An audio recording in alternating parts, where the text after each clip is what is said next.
স্বামীর সন্তুষ্টির জন্য ব্রু প্লাগ করা, যেটা ব্রু তুলে ফেলাটা, এটা জায়েজ নেই, এটা জায়েজ নেই। এটা আকৃতি বিকৃতির হুকুম পড়বে, আকৃতি বিকৃতির হুকুম হবে। কেউ যদি তার সে ব্রু প্লাগ করে, অর্থাৎ আজকাল যেটা ওই ইয়েতে করে থাকে, যেটা যেখানে পার্লারে যেটা করে থাকে, সেখানে যদি অথবা তার বাড়িতেও যদি সে করে, তাহলে সেটা শরীয়ত সম্মত হবে না, এটা শরীয়তের খেলাফ হবে, এটা শরীয়তের খেলাফ হবে। আকৃতি বিকৃতি করা আল্লাহ পাক হাবিব নিষেধ করেছেন। এই আকৃতি বিকৃতি করা এটা লানতের কারণ, এটা হচ্ছে লানতের কারণ। এখন ব্রু প্লাগ করা বা এই ধরনের যা কিছু রয়েছে সংশ্লিষ্ট, পুরুষকে মেয়ে লোকের সুরত ধারণ করা, মেয়েদেরকে পুরুষের সুরত ধারণ করা, প্রত্যেকটাই লানতের কারণ। কাজী স্বামীর সন্তুষ্টির জন্য এমন কোনো কাজ করা যাবে না যেটা কোরআন শরীফ হাদিস শরীফে নিষেধ রয়েছে। এই জন্য হাদিস শরীফে বলা হয়েছে লা তাআতা লিমাখলুকে ফি মাসিদিল খালিক। আল্লাহ পাকের হাবিব বলেন, তোমরা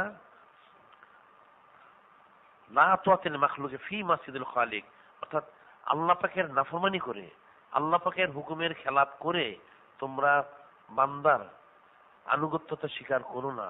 অর্থাৎ আল্লাহ পাক যা নিষেধ করেছেন সেটা কিন্তু কোনো বান্দাকে খুশি করার জন্য করা যাবে না।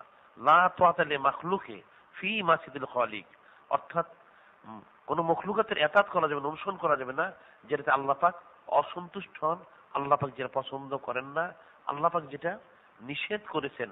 আল্লাহ পাকের হাবিব নূরে মুজাসসাম হাবিবুল্লাহ হুজুর পাক সাল্লাল্লাহু আলাইহি সাল্লাম যেটা নিষেধ করেছেন, যে সেটা কোন বান্দার জন্য, উম্মতের জন্য সেটা করা কখনোই ঠিক হবে না।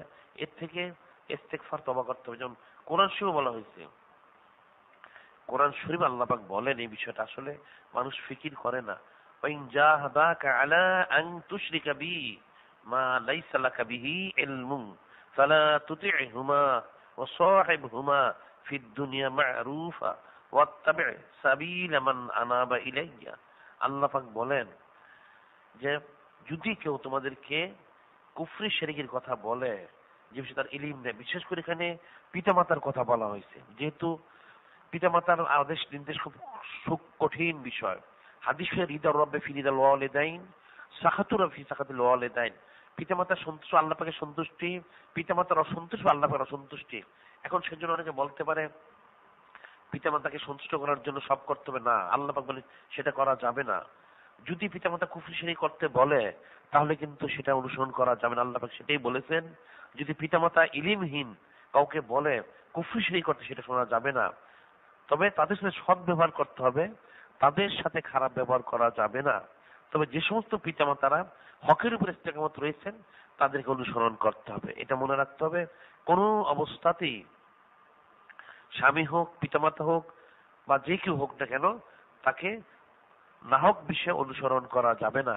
এই জন্য তাসওয়ুফের কিতাবে পর্যন্ত বর্ণিত রয়েছে, কেউ যদি কোনো শায়খের কাছে বয়াত গ্রহণ করে, আল্লাহ পাক না করুন ওই শায়খ আগে ভালো ছিল, পরে যদি সে গোমরা হয়ে যায়, বিভ্রান্ত হয়ে যায়, শরীয়তের খেলাফ আদেশ নিষেধ করে, তাহলে সেটা অনুসরণ করা যাবে না। সেই শায়খকে ত্যাগ করে বাদ দিয়ে আরেকজন হক্কানি রব্বানি শায়খ গ্রহণ করতে হবে, এটা মনে রাখতে হবে। সব অবস্থাতেই কোরআন শরীফ, হাদিস শরীফ, ইজমা কিয়াস অনুসরণ করতে হবে, তার মধ্যে ইস্তেকামত থাকতে হবে।